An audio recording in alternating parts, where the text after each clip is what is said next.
안녕하세요. 우리 본시녀대학 어르신들 오랜만에 인사드립니다. 그동안 어떻게 지내셨는지요? 부디 항상 건강하시기를 기도합니다.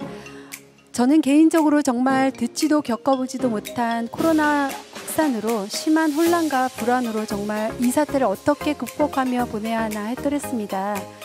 하지만 그 와중에서도 내적 평화를 잊지 않고 각자의 자리에서 최선을 다하면서 지내시는 많은 분들을 보면서 저 또한 스스로 다잡아 이끌 수 있었던 것 같습니다. 비록 이번에도 아쉽게 또 본시녀대학이 온라인 강의지만 유익하고 즐거운 시간이 될 수 있도록 많으신 분들이 수고해 주셨습니다. 즐겁고 유익한 시간이 되시길 바라겠습니다. 첫 순서로 찬양과 우리 고영미 목사님 말씀 읽겠습니다. 안녕하세요. 이병학 전도사입니다. 오랜만에 여러분들을 다시 뵙게 해서 반갑습니다. 그동안 잘 계셨죠? 아무래도 코비드가 오랫동안 지속될 것 같습니다.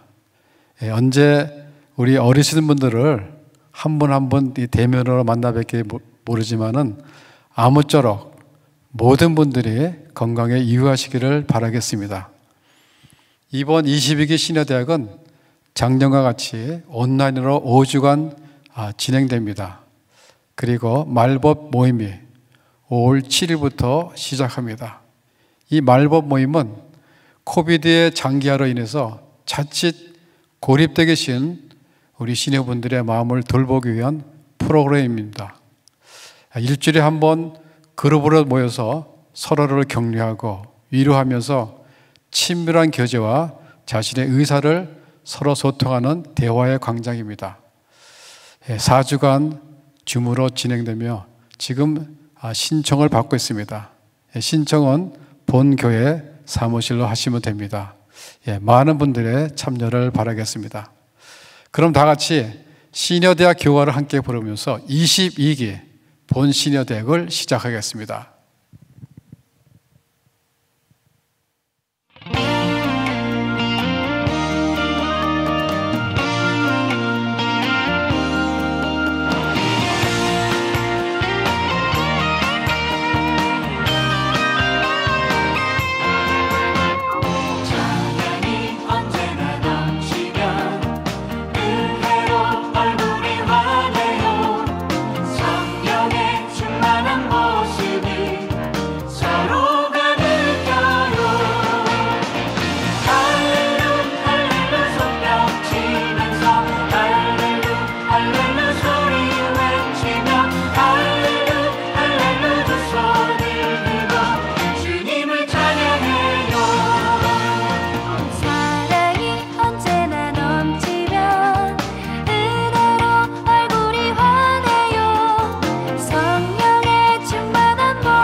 은혜로 얼굴이 환해요. 성령의 충만한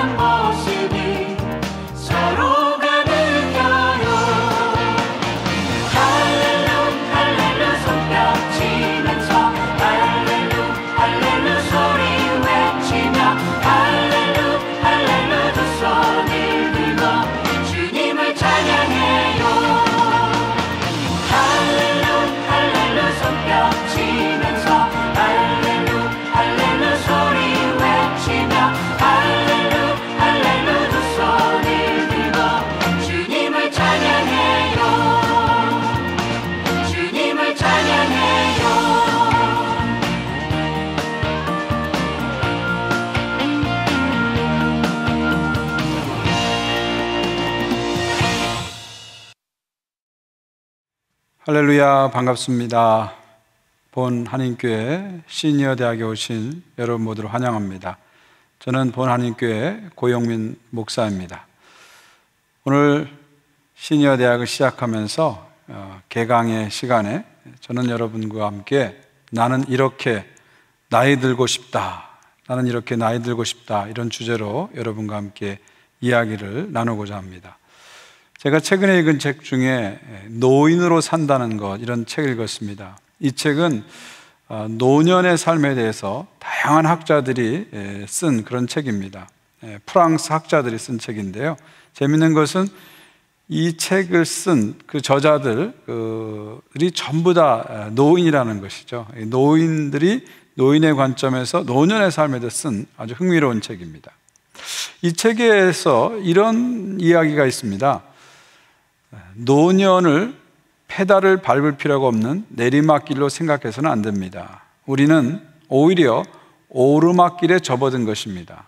계속 움직이지 않으면 어느새 바닥으로 떨어지고 맙니다. 저는 이 대목을 읽고 상당히 많은 것을 생각하게 되었습니다. 노년의 삶은 페달을 안 밟아도 저절로 가는 그런 시간이 아니라는 겁니다.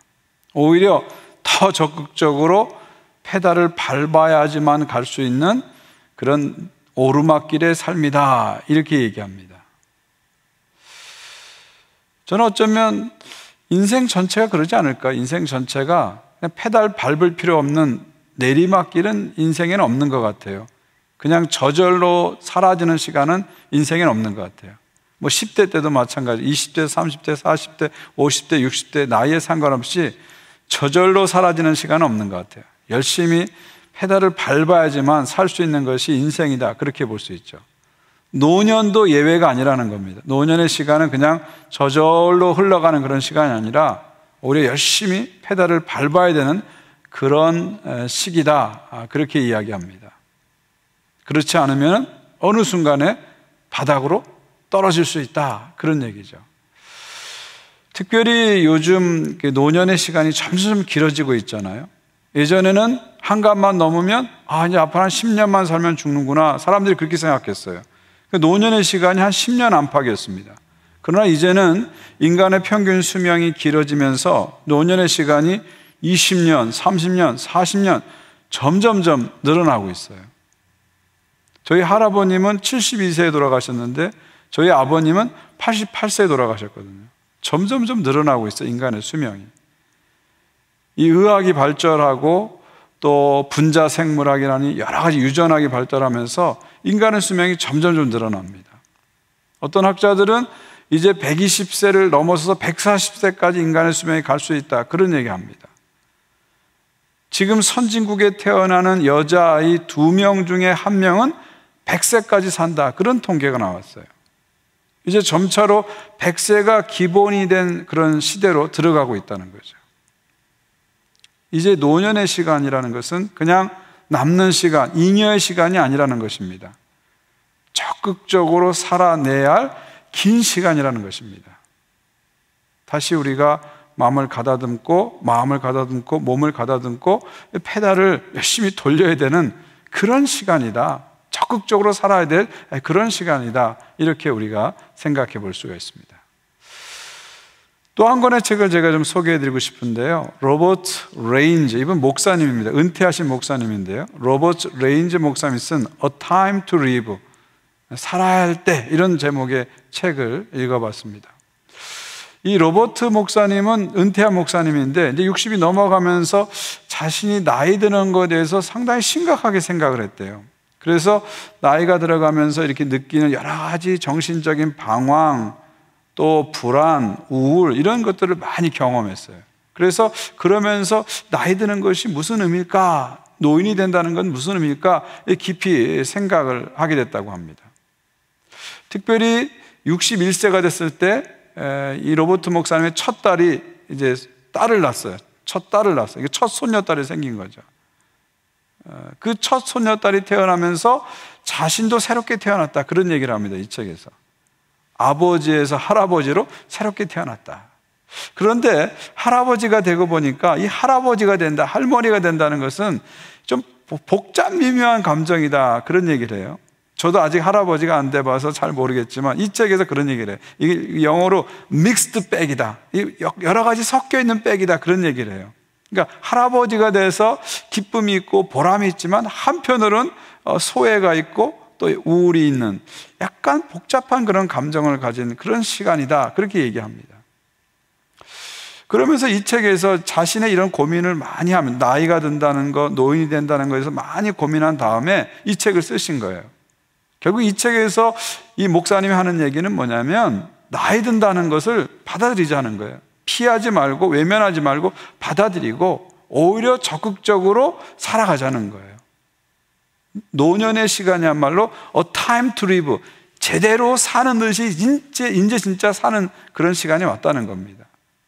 그 이전에는 사회에 묶이고 자식에게 묶이고 여러 가지 묶여서 내 삶으로 살지 못했는데, 이제 노년의 시간이야말로 a time to live, 제대로 사는 듯이 살 시간이다, 이렇게 얘기합니다. 그러면서 창조적으로 나이 들어가는 7가지 방법을 이 책에 소개하고 있는데, 제가 한번 여러분에게 소개해 드리겠습니다. 한번 들어보시면 많이 공감이 되실 겁니다. 첫 번째는 wake up, 일어나라는 겁니다. 일어나라는 거예요. 인생을 다 산 듯이 잠자지 말고 주저앉지 말고 일어나라는 거예요. 유통기한 지난 채소처럼 푹 주저앉아 있지 말고 다시 일어나라는 겁니다. 인생에는 유효기간이 없다는 거예요. 다시 일어나서 이제야말로 사는 듯이 살 때다. Wake up, 일어나라, 이렇게 얘기합니다. 두 번째는 embracing sorrow, 슬픔을 받아들이라, 그런 얘기를 합니다. 입만 열면 지난 이야기하고, 입만 열면 자꾸 과거 이야기하고 슬픈 이야기하고 섭섭한 이야기하고 불만족한 거 이야기하지 말라는 겁니다. 그냥 내 삶을 있는 그대로, 내 과거를 있는 그대로 이제는 embracing, 다 품으라는 거예요. 내 슬픔도 품고 남의 슬픔도 품어서 국률이 가득한 사람으로 바뀌라는 겁니다. 세 번째는 savoring blessedness, 축복을 맛보아라. 내가 지금까지 살아온 삶에서 좋은 것만 자꾸 기억하라는 거예요. 의도적으로 좋은 것만 자꾸 기억하고 좋은 기억만 자꾸 되살려내라는 거예요. 그렇게 되면 내가 얼마나 축복받은 사람인지, 내 인생이 얼마나 축복의 인생인지를 새롭게 깨닫게 될 것이다, 그런 얘기를 합니다. 네 번째는 reimagining, 다시 상상을 시작하라는 거죠.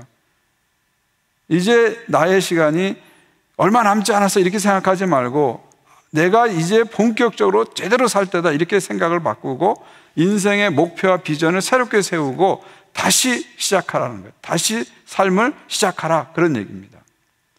다섯 번째는 nurturing intimacy, 친밀한 관계를 배양하라. 이제 나이가 들어서 남는 것은 친밀한 관계만 남는다는 거예요. 그렇기 때문에 주변 사람과 친밀한 관계를 자꾸 만들어내라는 거예요.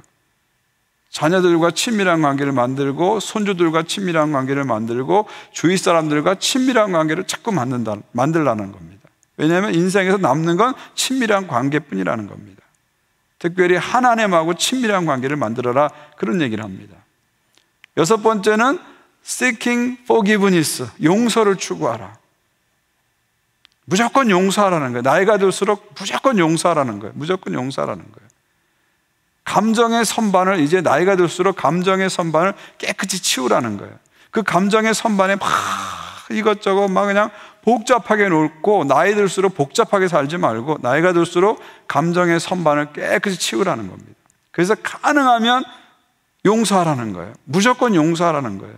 용서 못할 사람 없다는 겁니다. 그래서 내가 마지막 생을 마칠 때 감사로 생을 마칠 수 있도록 용서를 추구하라는 겁니다. 마지막 7번째는 talking on the mystery, 삶의 신비를 이야기하라는 것입니다. 삶에 대해서, 심지어 죽음에 대해서 그 주제를 자꾸 피하지 말고 오히려 삶을 얘기하고 죽음을 이야기하라는 거예요. 그래서 하나님 주신 삶의 신비를 이렇게 이야기하면서 적극적으로, 긍정적으로 삶을 준비하라는 겁니다. 그래서 삶을 감사와 기쁨으로 마감할 수 있도록 그렇게 삶의 신비에 대해서 이야기하라, 그런 얘기를 합니다. 여러분 어떻습니까? 7가지 쭉 들으시면서 어떤 느낌 있으세요?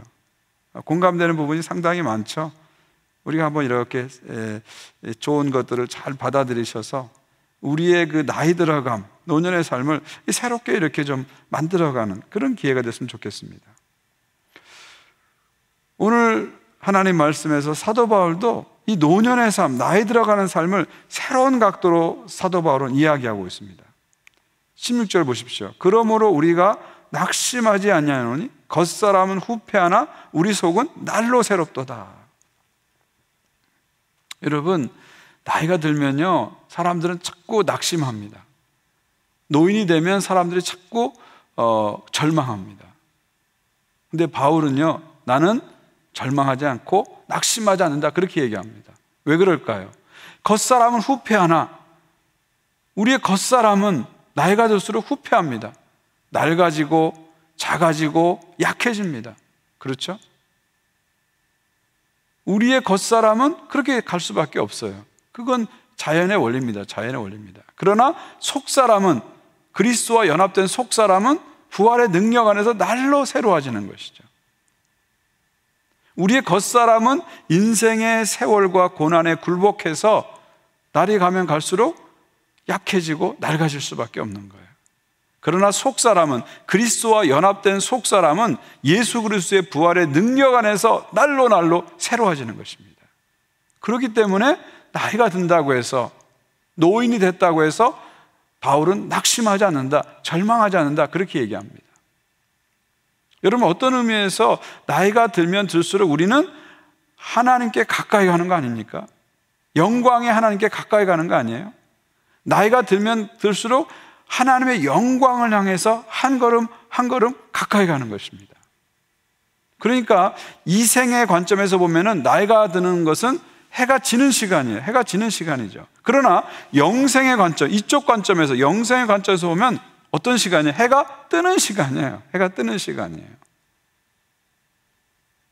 그러니까 이쪽의 관점에서 보면은 해가 지는 시간이지만 새롭게 시작될 영생의 관점에서 보면 해가 뜨는 시간입니다.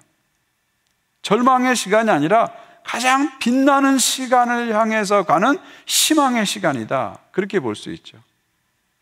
사도 바울은 노년의 시간을 그리스도의 부활이라는 관점에서 희망의 시간으로 새롭게 읽어내는 겁니다.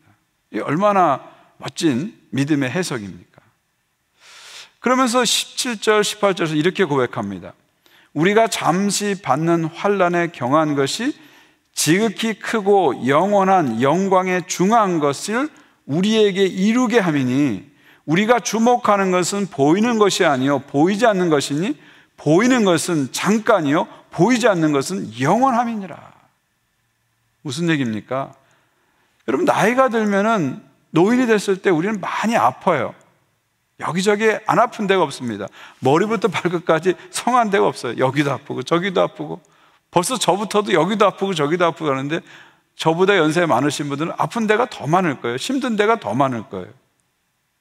그런데 그런 상황 속에서도, 그런 고난 속에서도, 이 현재의 고난 속에서도 이 현재의 고난을 가볍게 여긴다는 거예요. 왜요? 장차 오는 영광이 중하기 때문에, 어마어마한 영광이 우리 앞에 있기 때문에, 그 영광이 너무 엄청나기 때문에 현재 고난이 힘들고 어렵지만 이게 가볍게 느껴진다는 겁니다. 그러니까 앞에 장래의 영광을 바라보니까 현재 고난이 가볍게 느껴지는 거예요. 장래의 영광을 바라보니까 현재 고난이 새롭게 보여지는 겁니다. 그러니까 바울에게 장차 그리스도를 통해서 받는 그 영광의 시간에, 그 영광이 어마어마하게 크기 때문에 현재 당하는 고난, 물론 힘들죠. 참 힘듭니다. 우리 삶이 쉽지 않아요. 그렇지만 장차 영광 앞에 딱 서보니까, 그 큰 그 그림 앞에 서보니까 지금 고난 이거 가벼운 거야? 별거 아닌 거야? 이렇게 생각되는 거예요. 그래서 나이가 들어가서 힘들긴 하지만 그럼에도 불구하고 장차 영광, 장래의 영광을 바라보면서 가볍게 즐겁게 살아간다, 바울은 그렇게 고백하는 것입니다. 사랑하는 성도 여러분, 우리는 인생에 가장 어두운 시간을 살고 있는 것이 아니라 우리는 인생의 가장 밝은 시간을 살고 있는 것입니다.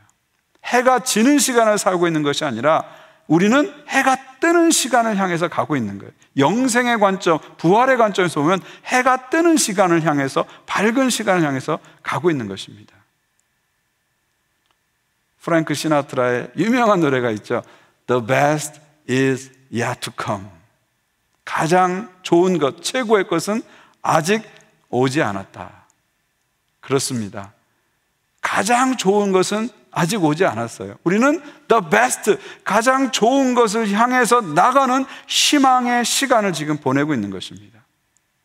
우리가 죽은 후에 훨씬 더 좋은 천상의 상태로 우리는 들어갈 것입니다. 그리고 그리스도께서 다시 오신 다음에는 우리는 최상의 상태로 우리는 들어가게 될 것입니다. 훨씬 더 좋은 것, 가장 좋은 것이 우리 앞에 기다리고 있는 것이죠. 인생의 전성기를 향해서, 최고를 향해서 우리는 한 걸음 한 걸음 나가는 것입니다. 어두운 시간을 우리는 살고 있는 것이 아니라 밝은 시간을 살고 있는 것이죠. 절망의 시간을 살고 있는 것이 아니라 희망의 시간을 우리는 살고 있는 것입니다. 해가 지는 시간을 살고 있는 것이 아니라 해가 막 떠오르는 그런 희망의 시간을 우리는 살고 있는 것입니다. 날마다 하나님 안에서 이런 소망을 가지시고 인생의 페달을 다시 한번 힘차게 밟으면서 가볍게, 즐겁게, 희망차게 살아가시는 우리 모든 시니어 대학의 여러분들 되시기를 주의 이름으로 축원드립니다. 기도하겠습니다. 하나님 감사합니다. 어려운 상황 속에서도 시니어 대학을 온라인으로 개강하게 하신 것을 감사합니다. 오늘부터 시작되는 모든 시간 가운데 우리 주님 함께해 주셔서 시니어 대학의 모든 시니어들에게 위로가 되고 소망이 되고 격려가 되는 시간 되게 하여 주시옵소서. 영생의 소망을 가지고 하루하루를 힘차게 살아가는 모든 시니어 될 수 있도록 몸과 마음과 영을 강건하게 하여 주시옵소서. 수고하는 모든 스태프들에게 함께해 주셔서 저들의 수고가 아름답게 열매 맺게 하여 주시옵소서. 감사와 영광 올려드립니다. 예수 그리스도의 이름으로 기도하옵나이다. 아멘.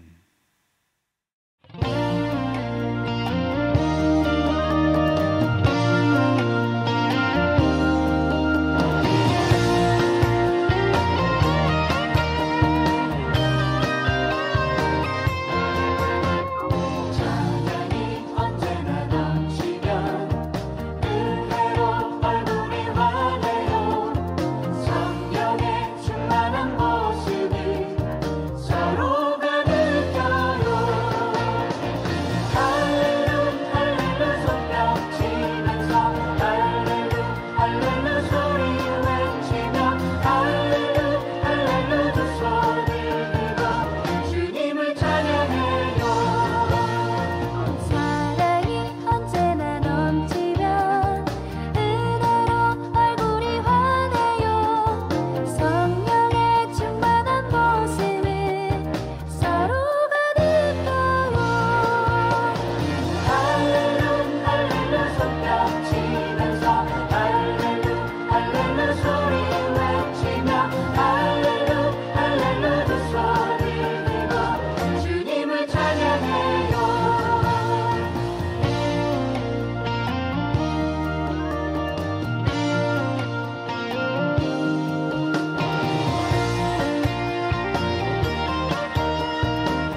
안녕하십니까.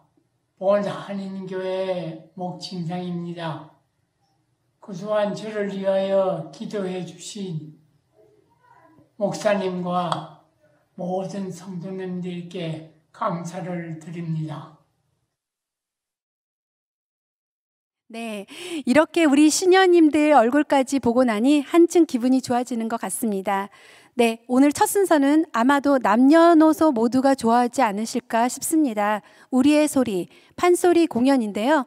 국악인이시고 현재 토론토 대학에서 민족음악학을 공부하고 계신 이상아 씨를 초대했습니다. 자, 한번 들어보실까요?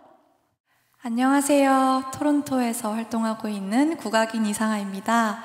작년 가을학기에 이어서 올해 봄학기도 우리 본 시니어대학 어머님, 아버님들과 함께 할 수 있어서 정말 영광입니다. 오늘은 조금 밝고 경쾌한 신민요 메들리를 준비해 보았는데요. 먼저 신뱃노래라는 곡 들려드리고 그 다음에는 조금 더 밝고 재미있는 동해바다라는 곡 들려드리겠습니다. 감사합니다. 어기야 차 어기야 차 어기야 차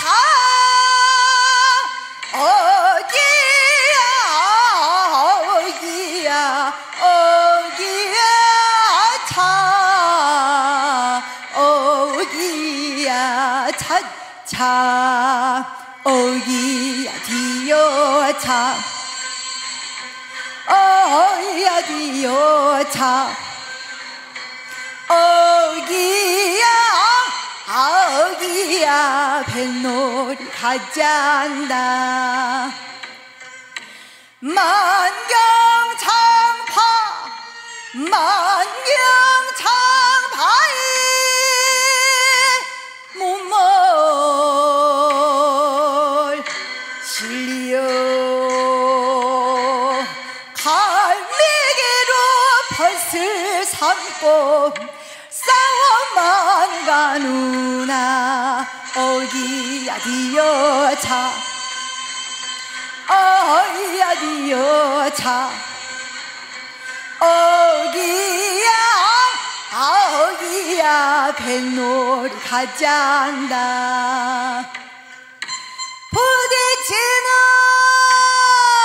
부딪히는 파도 소리 잠을 깨우니 들려오는 노젓는 소리 저량도 하구나 어기야 디어 차 어기야 디어 차 어기야 어기야 뱃놀이 가자한다 어이야 디어 차 어이야 디어 차 어기야 어기야 뱃놀이 가자한다 다른 밟고 영랑한디 어이하디야 어이하디야 고향 생각이 절로 난다 어이야 디어 차 어이야 디어 차 어기야 어기야 뱃놀이 가자한다 순풍이다 도츠 달고 원포 기범이 떠들어온다 어이야 디어 차 어이야 디어 차 어기야 어기야 뱃놀이 가자한다 부딪히는 파도 위에 울러 갈매기 때 춤을 준다 어이야 디어 차 어이야 디어 차 어기야 어기야 뱃놀이 가자한다 고개 잡아 배지고 둥둥둥 둘이 둥둥둥둥 북을 울리며 떠들어온다 어이야 디어 차 어이야 디어 차 어디야 어디야 뱃놀이 가잔다 어디야 어디야 차 어디야 어디야 차 어디야 뱃놀이 가잔다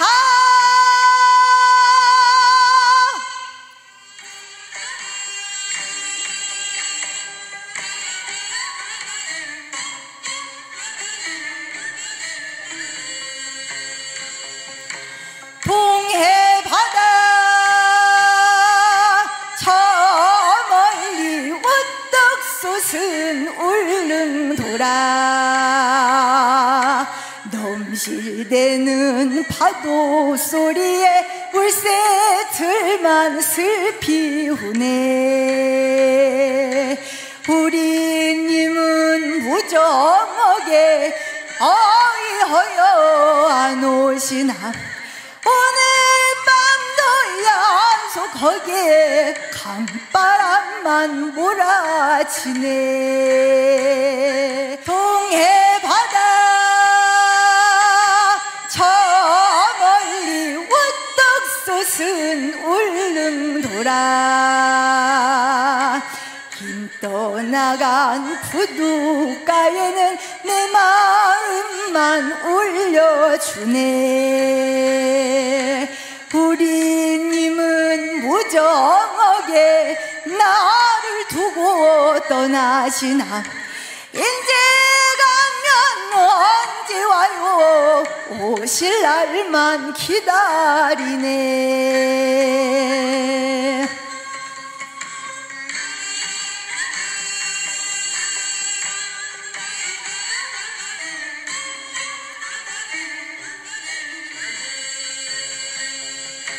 동해 바다 저 멀리 우뚝 솟은 등대불은 찰랑대는 파도 소리에 등대불만 깜빡이네 우리님은 야속하게 어이허여 못 오시나 오늘 밤도 쓸쓸하게 등대불만 깜빡이네 깜빡이네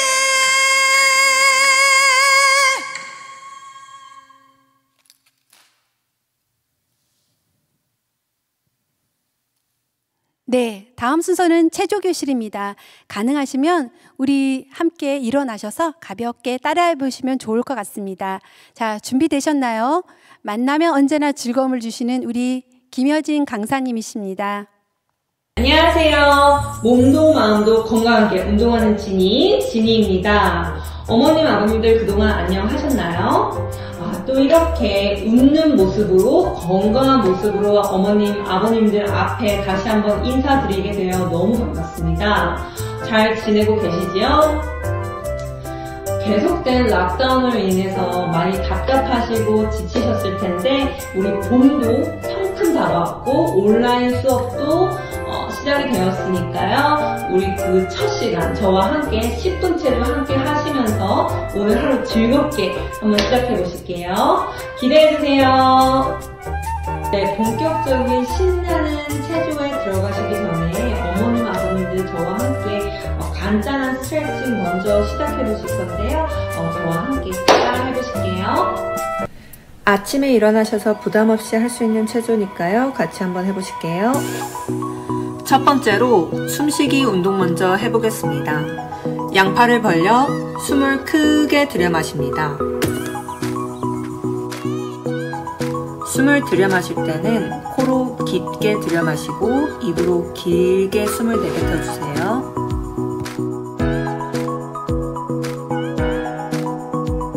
두 번째로 손목 돌리기 운동을 해보겠습니다.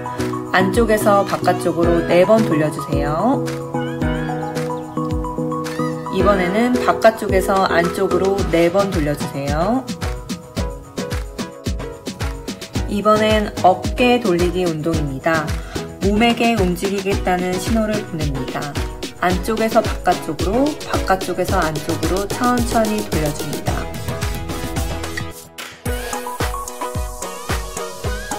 발목도 돌려줍니다. 방향을 바꿔서 동글동글 돌려줍니다.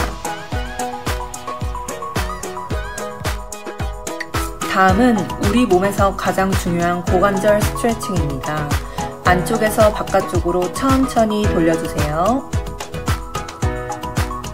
중심을 잡기 어려우신 분들은 손바닥을 벽에 대시고 천천히 돌려줍니다.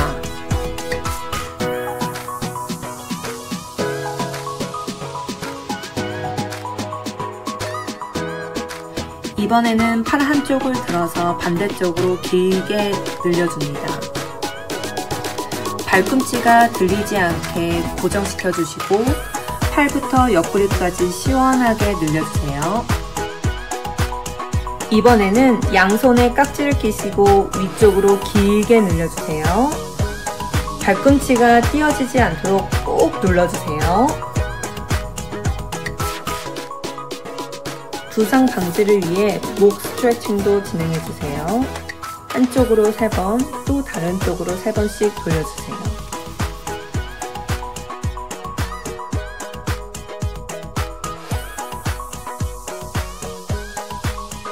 모두 수고하셨습니다. 이제 신나는 체조 시작해볼게요.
네, 어머니, 아버님 좀 어떠셨나요? 저와 함께 체조를 같이 따라해 보셨는데 유익한 시간이 되셨나요?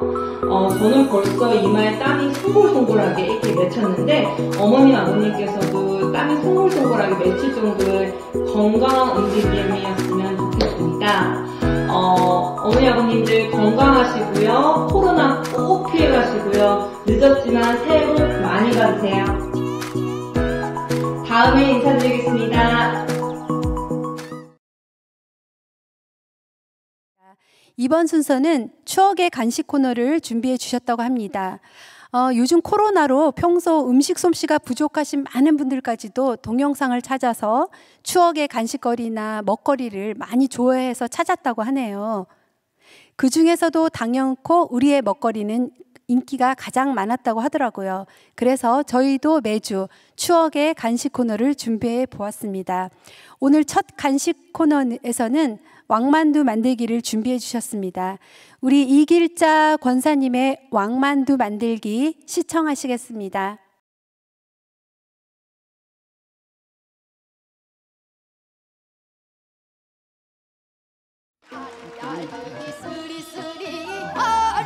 왕만두 먹음직스럽다. 안녕하세요. 본한인교회 이길자 권사입니다. 코로나19로 인하여 한 1년 동안 함께 예배도 못 드리고 만나뵈지도 못하고 1년이 지났습니다. 우리 시니어를 지켜주시었고 우리 교인 모두를 지켜주신 하나님 은혜 감사합니다. 그동안 집에 있으면서 제가 찐빵과 찐만두를 만들어서 손자, 손녀를 먹였더니 맛있다고 잘 먹었어요. 그래서 제가 이번에는 찐만두 만드는 것을 제가 보여드리려고 시작합니다. 먼저 우유 2컵 반, 이거를 마이크로오븐에다가 2미닛 돌려서 따끈하게 데웁니다. 이스트, 베이킹 파우더, 솔트, 소금, 여기다가 빅스푼으로 넣고 여기다가 따뜻한 물로 이거를 곱게 저어야 돼요. 그런 다음에 이게 저 베이킹 파우더가 들어가서 막 부풀어 올라오네. 베지터블 오일을 2스푼, 밀크에다가 이거를 같이 섞어서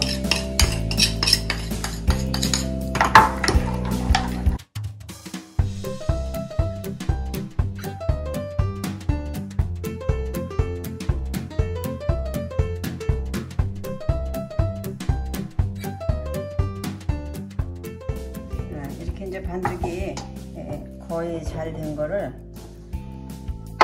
작은 이 통에다 이렇게 담아서 이렇게 공기 안 들어가게 꼭 랩으로 덮고 이거를 따뜻한 물에다가 이렇게 올려놔요.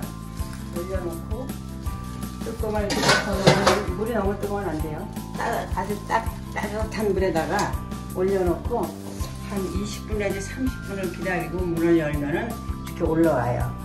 그 다음에 또 이렇게 반죽을 해서 다시 덮어놓고 또 기다렸다 보면은 또 올라와요. 그러면 반죽을 해서 덮어놓고 한 2-3번 한 다음에 이제 만들어서 찌면 됩니다. 이제 만두 속 양배추 조금 크게 해서 괜찮아요.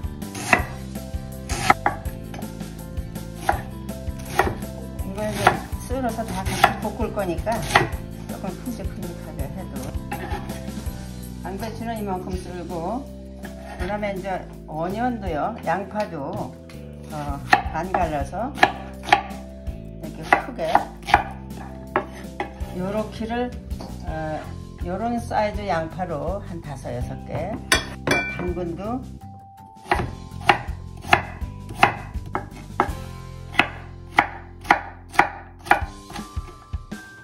일단 이것만 썰었는데 요거 이제 다 썰어 넣어야 돼.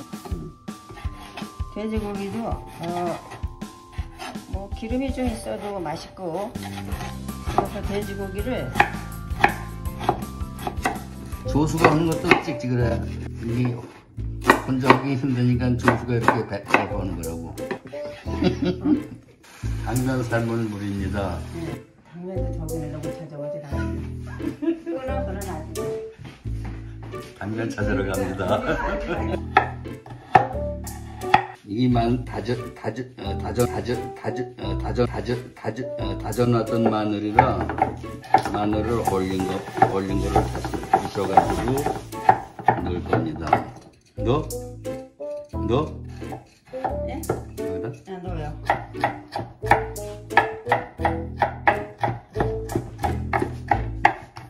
너는 나도 프로페셔널인데. 그걸 맞아야 돼.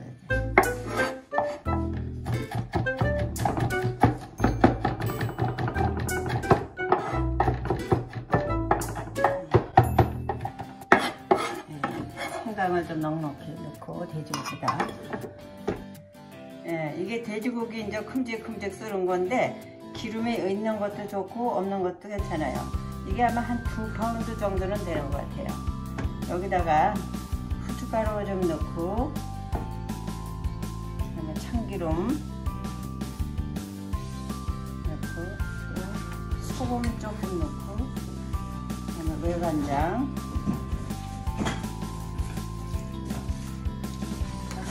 설탕은 넣어도 되고 안 넣어도 돼요. 근데 이제 아이들은 조금 달큰한 걸 좋아하니까 스몰 티스푼 3개만 약간만 설탕 넣고요. 저는 이제 주무릅니다. 이렇게 당면을 삶는데 이렇게 한 오큼 정도 끓는 물에다 넣고 베지터블 오일을 넉넉히 붓고 먼저 이 돼지고기 양념 해놓은 거 이거를 먼저 볶아요.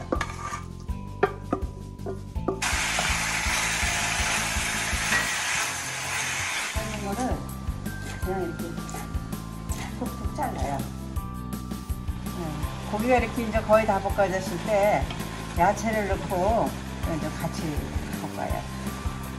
돼지고기라 조금 많이 볶아야 되니까 먼저 이렇게 야채를 넣고 한 5분 정도 볶으면은 이제 야채도 다 익어지고 너무 많이 익으면은 좀 먹는 그 식감이 없으니까 좀 살짝 익혀도 돼요. 그 다음에 담아내기 양파를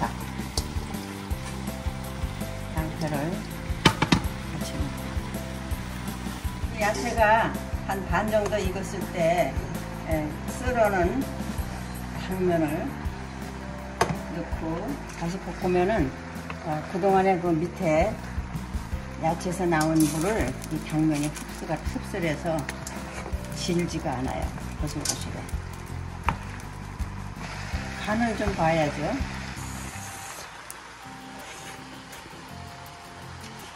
싱거워요. 조금.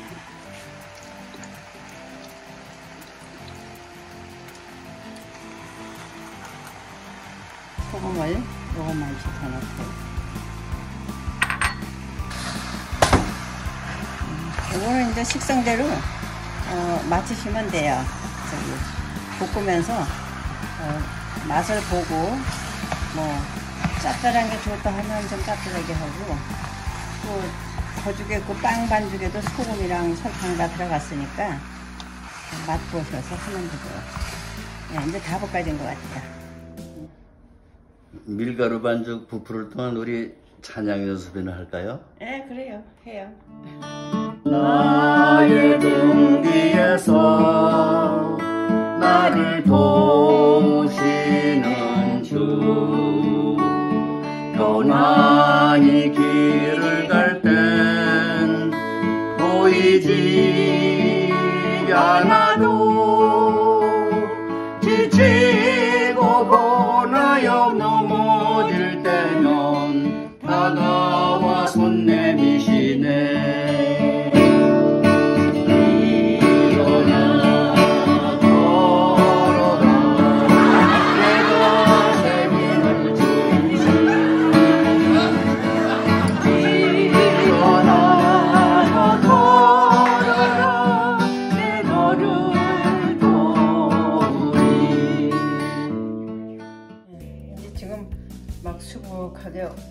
올라왔어요. 이렇게 올라왔으면은 이거는 다시 또 이렇게 주물러 이거 가지고 아주 잘 불렸네. 아유. 이렇게 주무른 다음에 다시 이렇게 덮어놨다가 다시 올라왔을 때 만들어서 이제 찌면 되는 거예요. 다시 따뜻한 물에다 올려놓고 이렇게 부풀어 오른 거를 다시 올라갔으니까 밀가루에다 손을 묻혀가면서 다시 주물러서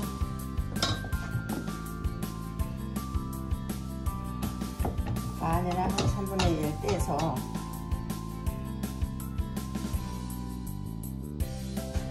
우선 반 자르고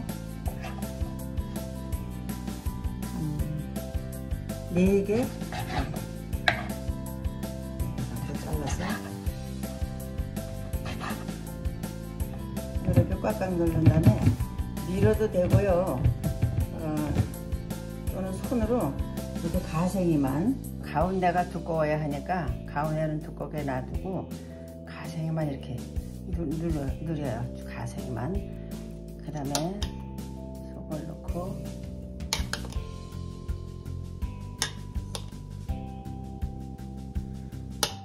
가장자리에 있는 도어를 누려서 이렇게 만들면은 가운데가 이제 얇아지죠. 이렇게 누려서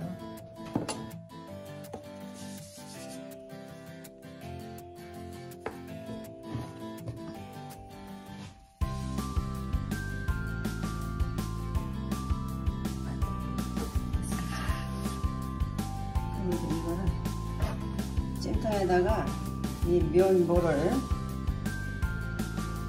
이렇게 깔고 만든 도어를 이렇게 쌩 돌려놔요. 이게 커지면은 서로 붙으니까 조금 넉넉한 사이를 두고 뚜껑을 이렇게 덮어놓은 다음에 한 20분 기다려야 돼요. 조금 훈훈한 데서 기다린 다음에 이제 불을 세게 틀어놓고 찌면은 이제 다 된 겁니다. 이거 한 15분 정도 쪘어요. 이제 문을 열어볼게요.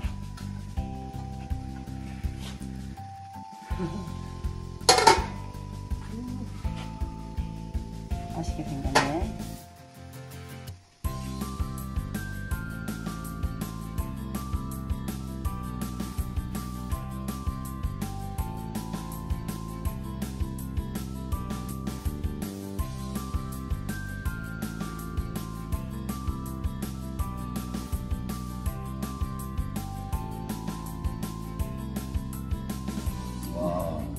왕만두 먹음직스럽다.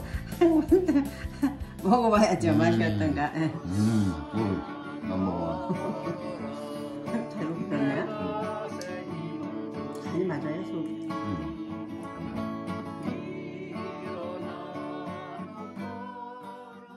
네, 시청 내내 생각이 드는 게 정말 하나하나 준비해 주시느라 수고 많이 하신 듯 합니다. 게다가 우리 시녀대학 어르신께서 직접 참여해 주시니 더욱 좋은 시간이었던 것 같습니다. 한 가지 아쉬운 점이 있다면 직접 맛을 못 봐서 아쉽네요. 저도 한번 맛있는 왕만두 시도해 보도록 하겠습니다. 이번 강의 또한 우리 생활에 아주 유용한 시간이 될 듯하네요. 물론 이런 일이 생기면 안 되겠지만 저희가 교통사고 시의 대처 방법과 교통법규 어길 시 경찰을 만나면 알아야 할 상황들을 모아서 강의해 주신다고 합니다. 현재 토론토 경찰로 근무하고 계신 박성민 경찰님의 강의를 모시겠습니다. 안녕하세요. 제 이름은 박성민이라고 하고요. 영어 이름은 샘 파크이라고 제 스테이션에서는 저를 그렇게 알고 있고요.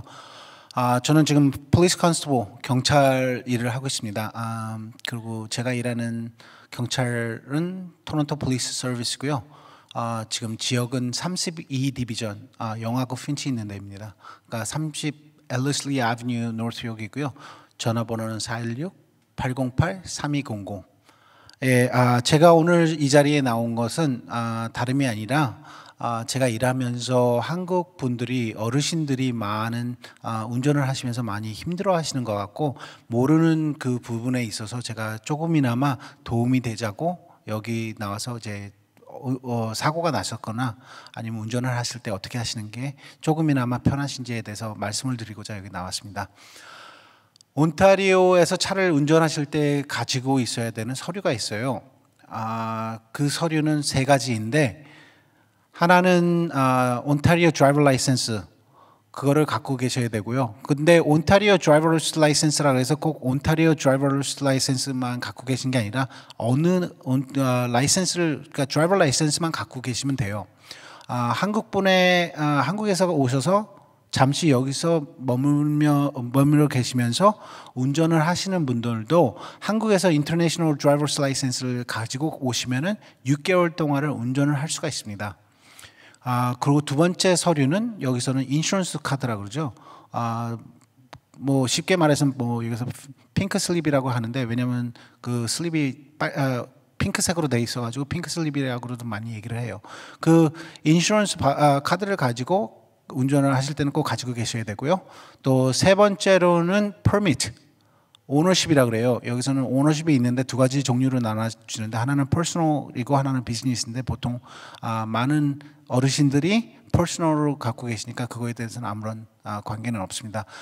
근데 이 퍼밋에는 2가지의 섹션이 있어요. 하나는 다름이 아니라 그 운전자 그 자동차에 관한 인포메이션이 적혀 있고, 또 다른 쪽에는 그 자동차의 오너에 대한 이제 인포메이션이 적혀 있는 거죠. 그분의 이제 드라이버 라이센스, 성함, 아니면 주소, 그런 것들이 이렇게 적혀 있습니다. 자동차 사고 시 알아두어야 할 일을 이제 말씀드리고 싶은데요. 왜냐하면은 많은 분들이 굉장히 당하지 않고 싶어 하시고 또 당하시고 나서 굉장히 겁내하세요. 근데 그 자동차 사고 시 알아둬야 될 게 제가 생각하는 굉장히 중요한 건데, 사고가 났을 경우 바로 해야 될 일, 첫 번째는 다름이 아니라 곧바로 사고가 났다 해서 겁내하시지 마시고 그냥 차에서 내리지 마시고 우선 차 안에 운전하고 계신 분들하고 동승자하고 누가 혹시 다치셨나, 아니면은 누가 아프신지 그거에 대해서 하시는 게 제가 생각하기에는 가장 먼저라고 생각해서 그 얘기를 말씀드리는 건데, 차 사고가 났을 때 만약에 누가 다치시면은 어디가 다치셨는지, 얼마나 다치셨는지를 알아두시는 게 좋아요. 그러니까 그 다음에 911을 전화를 하는 건데, 사고가 났을 때, 그러니까 다치셨을 때 그분이 얼마나 다치셨고 뭐 했을 때 이제 그 911 디스패처한테 그걸 얘기하시면 조금이나마 빨리 경찰차나 앰뷸런스나 아니면 파이어 트럭이 도착할 수 있게끔 도와주니까요. 그 사고가 났을 경우 이제 아프신 거를 알아두시는 게 중요합니다. 그리고 사고가 나셨을 때 무조건 내리지 마시고, 차에서 무조건 내리지 마시고, 우선 차가 얼마나 바쁜 도로인지를 아시는 것도 중요해요. 왜냐면은 어떤 분들은 차에서 내리시다가 오는 차에 다치시는 경우가 있고, 또 차에서 내리시다가 거기서 차에서 이제 내리시다가 만약에 겨울 때나 뭐 할 때 넘어져서 다치시는 분이 있으니까 무조건 차에서 내리시지 말고 차 안에서 911을 전화하셔도 되고, 그 다음에 어차피 경찰이 가면은 그 사고 난 부분을 저희가 다 적어서 리포트를 하니까요. 우선은 차 안에 계시는 것도 안전하다고 저는 생각을 합니다. 근데 그렇다고 무조건 차에 계시지 마시고, 만약에 차에서 연기가 나거나 아니면 차에서 만약에 불이 난다고 생각하실 때는 당연히 빨리 나와서 다른 곳으로 피하시는 게 중요하죠. 하지만 나오실 때 무조건 그냥 뛰어나오시지 마시고 오는 차가 있는지 아니면 안전하게 나올 수 있는지 보시는 것도 굉장히 중요하다고 생각합니다.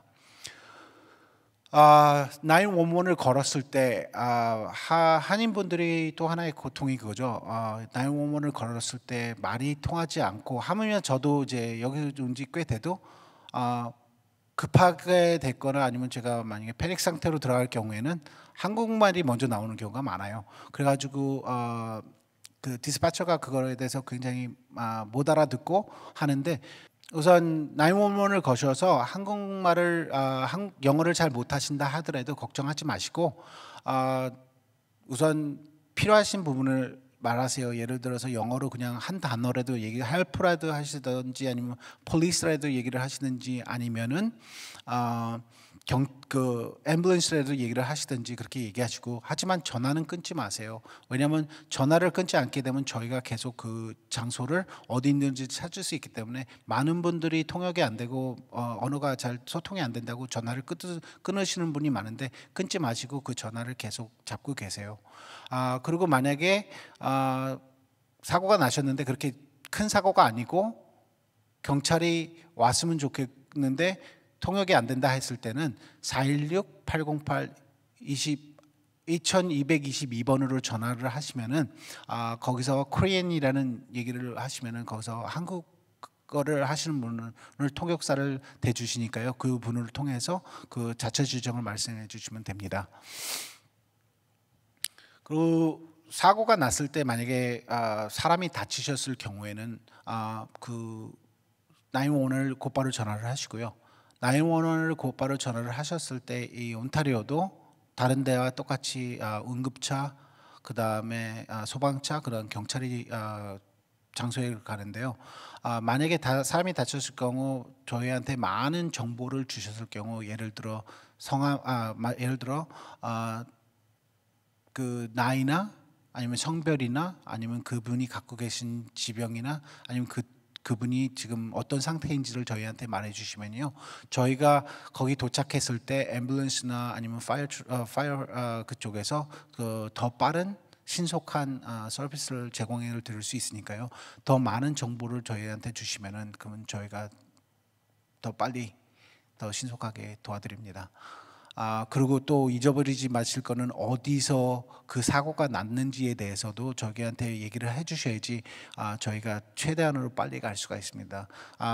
그냥 장소를 모르셔도 그냥 전화만 연다고 해서 저희가 가기는 가는데요.